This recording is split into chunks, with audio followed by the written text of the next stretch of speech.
La clase de ahora trata sobre la historia clínica psiquiátrica. La misma representa en definitiva la estrategia más importante que tiene el método científico para llegar al diagnóstico de la enfermedad que tiene el paciente. Estamos claros que en el objetivo general del curso de psiquiatría, según consta en el sílabus de la materia, definitivamente el objetivo general del curso es que ustedes aprendan a diagnosticar y tratar las enfermedades psiquiátricas que son competencia del médico general. Y efectivamente, una vez que hemos superado el objetivo específico de conocer y dominar la neurobiología del sistema nervioso en relación a los trastornos mentales, tenemos que avanzar y hablar sobre la historia clínica psiquiátrica, que en definitiva representa, insisto, la estrategia para llegar al diagnóstico definitivo de la entidad clínica que adolece el enfermo mental.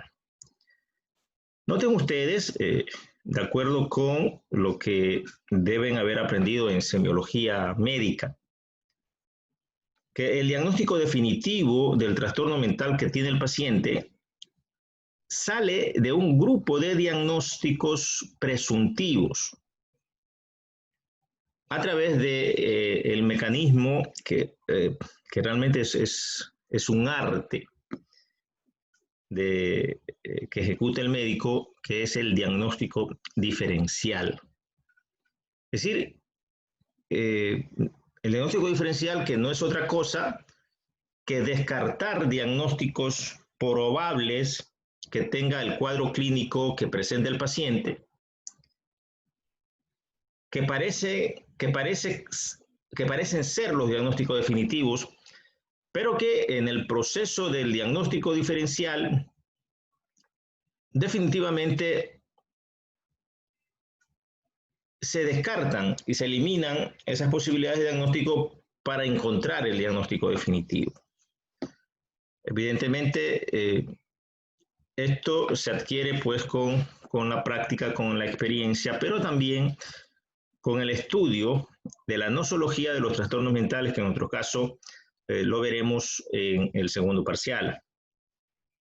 Ahora bien, si el cuadro clínico que presenta el paciente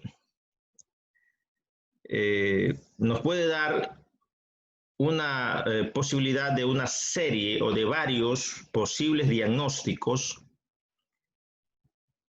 esto, como ustedes deben recordarse, es posible gracias a que por la historia clínica psiquiátrica y su procesamiento, nosotros vamos a obtener primero síndromes. Y esos síndromes nacen de los signos y síntomas que se contienen en la historia clínica psiquiátrica. Es decir, como ustedes ven, el modelo semiológico que tiene la psiquiatría clínica como ciencia médica para llegar al diagnóstico, pues es el mismo del modelo semiológico de la medicina general.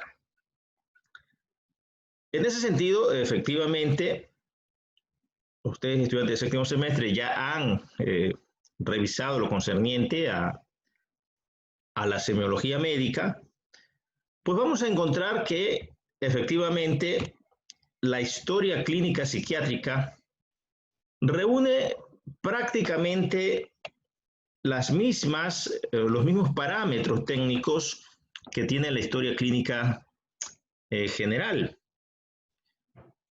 salvo dos o tres particularidades propias de la historia clínica psiquiátrica, que son los que vamos en esta clase a relevar.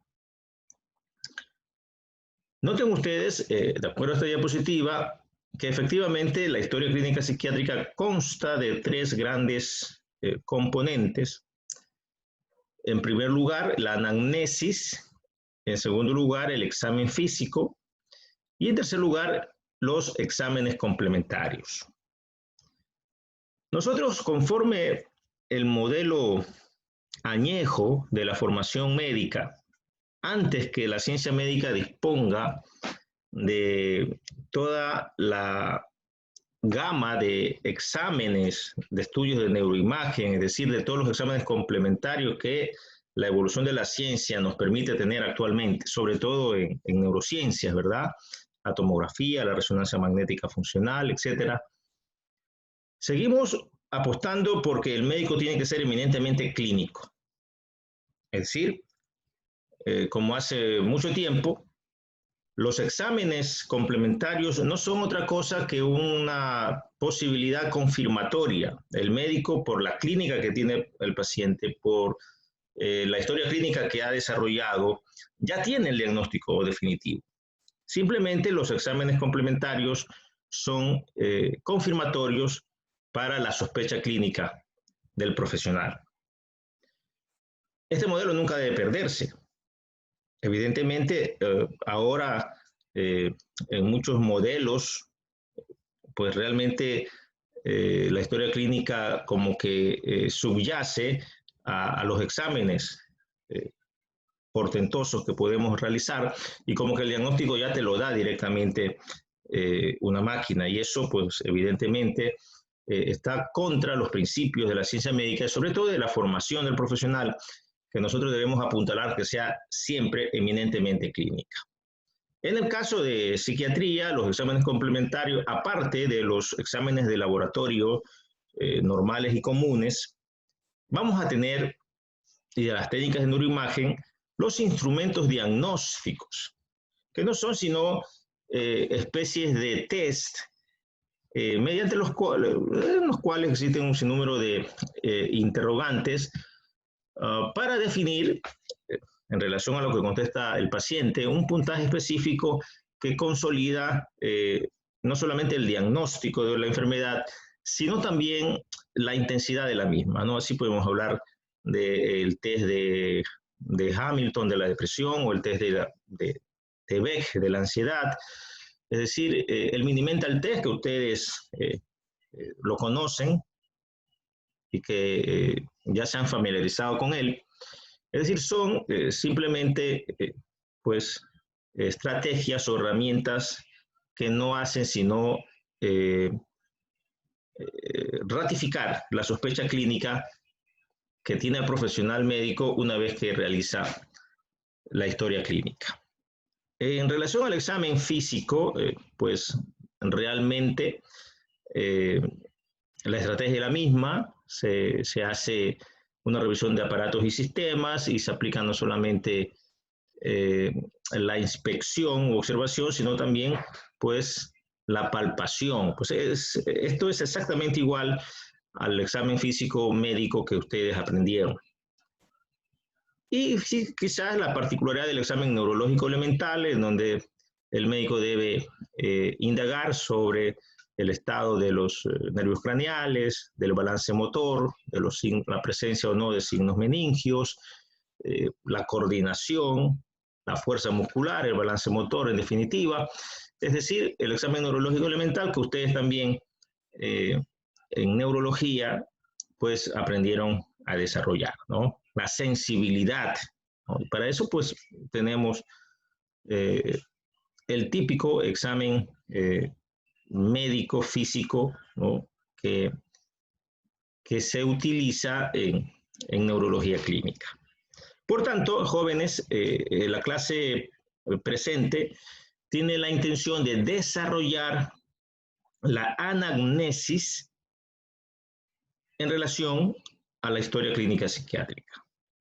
Anamnesis que, como ustedes pueden darse cuenta, tiene exactamente 10 ítems o subcomponentes, algunos de los cuales pues evidentemente son exactamente igual a la historia clínica médica general, no vamos a insistir mucho en ellos.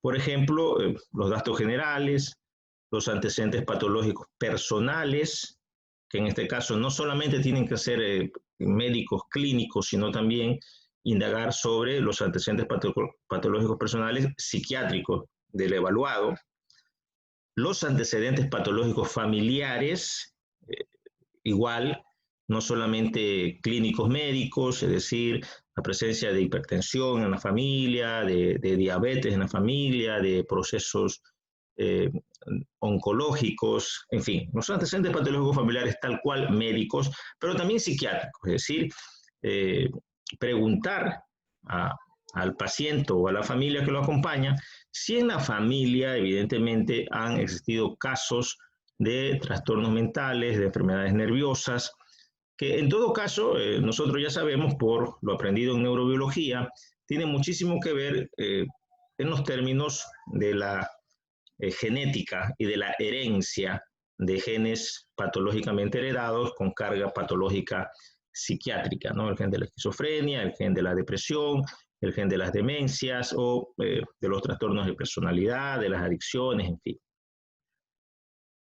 Quizás la primera demarcación que tiene la historia clínica psiquiátrica de la historia médica general es que en lo relacionado a los hábitos tiene que particularizarse el uso de sustancias, es decir, de drogas, tanto legales cuanto ilegales sobre todo, ¿verdad?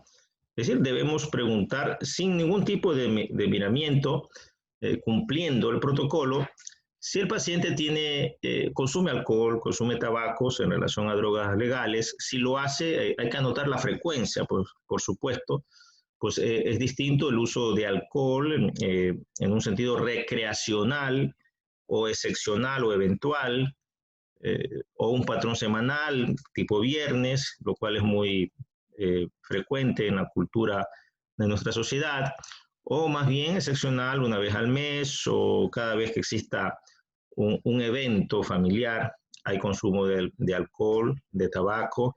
Si a través del consumo de alcohol y tabaco pues existe embriaguez patológica, es decir, trastornos de conducta en relación a la intoxicación alcohólica, o si el paciente maneja bien su borrachera. Estos hábitos en cuanto a las drogas legales ya nos acercan a entrenarnos en uno de los principales esquemas que los médicos tenemos que identificar en el consumo de drogas. Es decir, cuando ya más que un patrón recreacional, que quiere decir que existe en el paciente un modelo de una dependencia psicológica, ¿verdad? Si el paciente usa alcohol, tabaco, a propósito de conseguir pues un bienestar psicológico, ¿no? Por los efectos placenteros que tiene la droga y por los fenómenos de la embriaguez.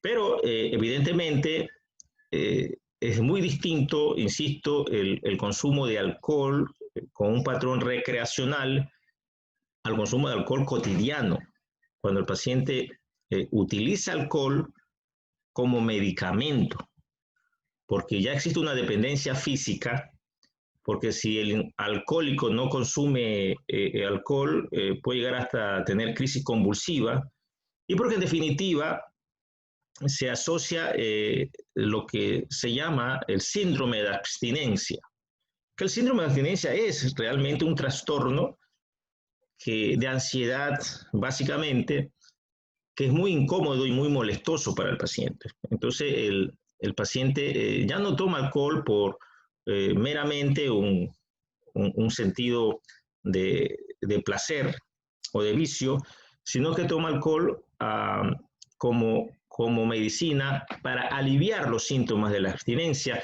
Y de esa manera, pues, tiene que consumir todos los días dosis crecientes que, pues, ya viene o entra el círculo de la adicción. Es decir, nosotros como médicos tenemos que aprender que gracias a la historia clínica, desde este momento podemos identificar una dependencia física, no solamente a drogas legales, porque luego de preguntar si consume alcohol o tabaco, su frecuencia, tenemos que indagar sobre el uso de drogas ilegales, marihuana, base de cocaína o cocaína pura, heroína, que en los últimos tiempos está incrementando su patrón de uso en la sociedad, sobre todo en la población de adolescentes, de colegios. Hay ciudades en donde hay signos de alarma, acá en Manabí como en Jipijapa, por por el incremento de consumo de heroína en la población de estudiantes secundarios. Y finalmente, fuera de las drogas, tanto legales cuanto ilegales, en este punto de los hábitos, el médico está obligado a preguntar si toma algún medicamento. Esta pregunta está en relación, obviamente, con los antecedentes patológicos personales, pues, porque si tenemos un paciente que tiene hipertensión desde hace unos 10 o 15 años, tenemos que identificar qué tipo de antihipertensivo usa, o si es diabético, qué tipo de hipoglicemiante usa, o si tiene un trastorno en la glándula tiroides, un hipotiroidismo, qué tipo de medicamento usa, porque esto nos va a servir mucho a la hora de prescribir nuestros tratamientos, porque vamos a conocer no solamente el mecanismo de acción de los fármacos, sino también su modelo de metabolismo hepático por el tema de las interacciones medicamentosas. Luego, el motivo de consulta y la enfermedad actual, hablaremos algo de ello. Pues en la práctica es esencialmente lo mismo que la historia clínica médica general que ustedes aprendieron. Y quizás estos 4 últimos componentes pues, son particulares y propios de la historia clínica psiquiátrica, ¿no? Uno es la historia de la enfermedad, otro la historia personal del sujeto, ¿sí? Hablaremos detenidamente de esto, la historia familiar, y por último, quizás la parte más importante de toda la historia clínica psiquiátrica para muchos es la evaluación del estado mental del paciente. De hecho, uno de los objetivos específicos que tiene el curso de psiquiatría es que ustedes aprendan a evaluar mentalmente a un paciente, es decir, a definir y describir el estado mental que tiene el paciente. Esto no es sino, y va de la mano, con lo que vimos al final de neurobiología, que si los patrones fisiológicos están íntegros en el sistema nervioso central, existirá homeostasis y esta se mide por el funcionamiento psicológico de las personas.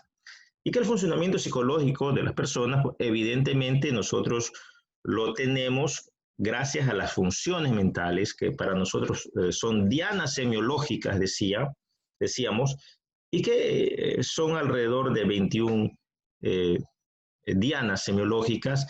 Por tanto, el médico no solamente tiene que saber cuáles son estas dianas semiológicas, sino cómo se evalúan.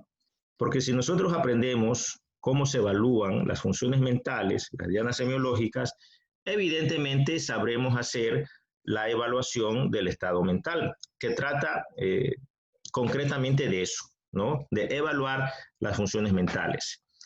De hecho, en las próximas clases empezamos ya la unidad 3, el módulo de psicopatología, que en esencia es trabajar sobre cada una de las funciones mentales, tanto en la normalidad cuanto en su psicopatología. Es decir, vamos a aprender que los síntomas y los signos de los trastornos mentales los encontramos en cada una de las dianas semiológicas, en cada una de las funciones mentales.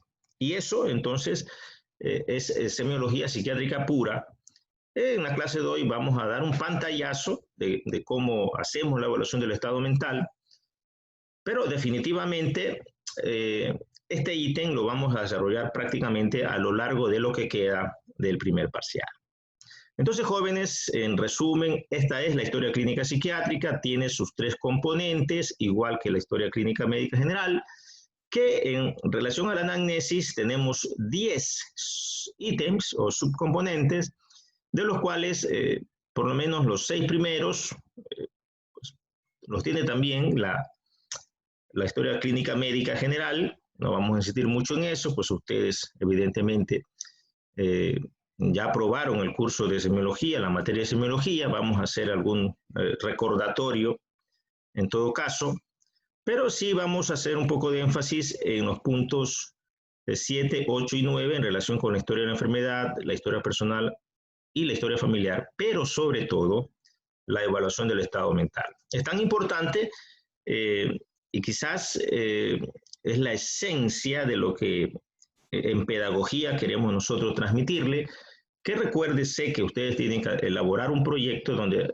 le demuestren al profesor que ya aprendieron a evaluar el estado mental del paciente. Recuérdese que en este primer parcial los puntos del proyecto consisten en eso, ¿verdad? En que ustedes hagan una evaluación del estado mental y lo presenten a la plataforma. Con esas explicaciones, jóvenes, nosotros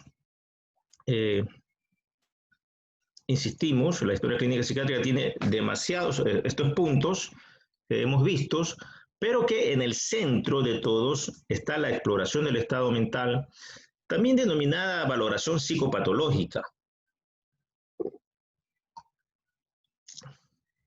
o examen psiquiátrico o estudio de las funciones mentales. Los psicólogos la llaman pues exploración psicológica, pero en definitiva es lo mismo, simplemente saber cuáles son las funciones mentales, las dianas semiológicas y cómo las evaluamos. Y como ustedes ven, está en el centro de esta historia clínica psiquiátrica. No hay que decirlo, pero evidentemente con el paso de los años y la experiencia del psiquiatra, muchas veces solo con explorar el estado mental, es decir, sin necesidad de tener los elementos, los otros elementos de la historia clínica psiquiátrica, un profesional bien entrenado puede llegar al diagnóstico definitivo del paciente y elaborar sus presunciones diagnósticas, lo cual no es recomendable porque en el modelo nuestro, al futuro médico que va a atender en atención primaria en salud, que va a hacer su medicatura rural, nosotros tenemos que enseñarle a hacer una buena historia clínica psiquiátrica y cumplir pues con los protocolos del método científico.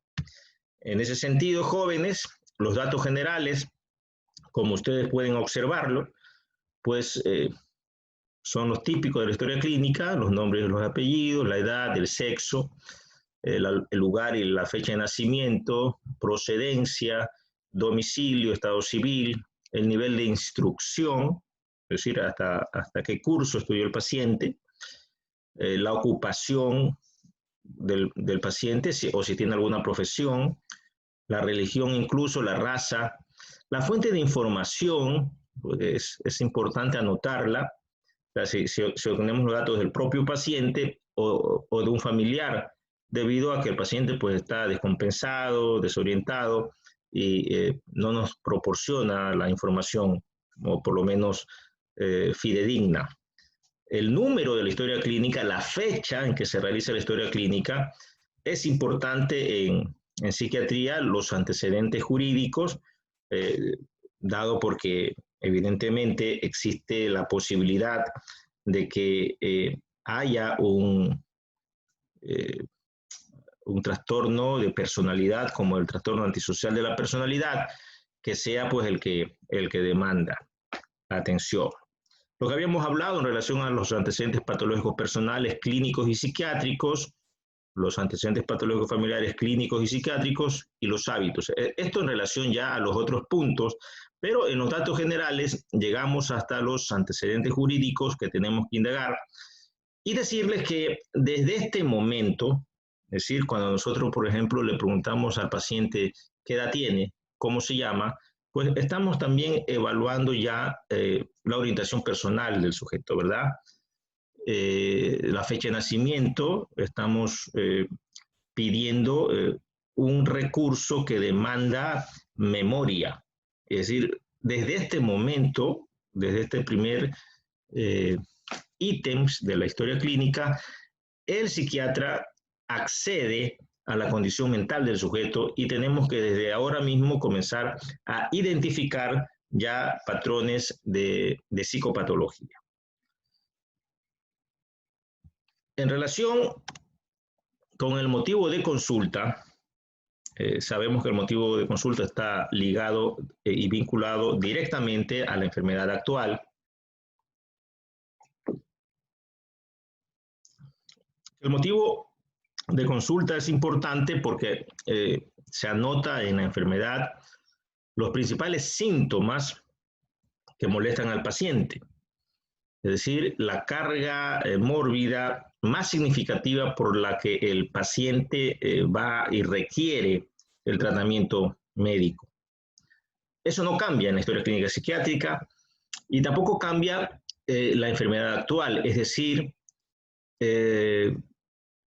cada uno de los síntomas que se anotan en el motivo de consulta tienen que ser insertados en una especie de patrón semiológico donde, si ustedes se recuerdan, existen 8 preguntas que deben hacerse en relación con cada signo y síntoma, y de acuerdo a lo que va contestando el paciente, el médico va escribiendo en esta parte de la historia clínica lo que el paciente relata. Es decir, la semiología del signo, del síntoma, en base a preguntas tradicionales, como por ejemplo la fecha de presentación, desde cuándo tiene la molestia el paciente, la forma de comienzo, la causa aparente, por supuesto, a veces directamente con esta pregunta nosotros ya vemos de qué trata el caso clínico, la evolución, si desde que aparece hasta este momento el síntoma empeora, se mantiene igual o a veces disminuye, aparece, reaparece, la evolución del síntoma. Luego es importante la quinta pregunta, si ustedes se recuerdan en el patrón semiológico, la relación con los medicamentos. Es decir, los pacientes por fenómenos de automedicación o simplemente por prescripción de otro profesional ha utilizado ya un medicamento específico y tenemos nosotros que explorar en esta parte si ese medicamento provocó alivio del síntoma, eliminó el síntoma o simplemente lo calmó temporalmente y luego vuelve a aparecer. De hecho, por eso acude de nuevo a la consulta, buscando quizás un segundo criterio profesional. Y luego de la evolución y de la relación que tiene con el medicamento y la respuesta que ha tenido a los medicamentos, recuérdense que en el patrón semiológico tenemos lo que se denomina el estado actual del síntoma. Es decir, cómo está en este momento que usted está evaluando al paciente, cómo está definitivamente ese síntoma y usted tiene que anotarlo. Y por último está lo que se refiere a los síntomas acompañantes, es decir, aparte de este síntoma que le molesta, ¿qué otra molestia tiene? Y si por supuesto el paciente expone a otros síntomas, pues cada uno de ellos debe ser de nuevo procesado en torno a este patrón semiológico. Entonces, es interesante, ¿no? Además, hay que hacerles caer en cuenta a ustedes, jóvenes, futuros profesionales, muy parecido como cuando estudiamos la neuroanatomía, los pares craneales, el origen aparente del nervio y el origen real. Acá nosotros tenemos que investigar la fecha de aparición del síntoma, pero esa fecha puede ser una fecha aparente y puede ser una fecha real. El paciente le dice, sí, doctor, cuando usted le pregunta, ¿y desde cuándo no duerme bien? ¿Cuándo apareció el insomnio? Dice, doctor, pues ya tengo 15 días que apareció el síntoma. Y entonces usted anota eso como una fecha aparente, porque si usted le pregunta al paciente, ¿y es primera vez que le pasa esto?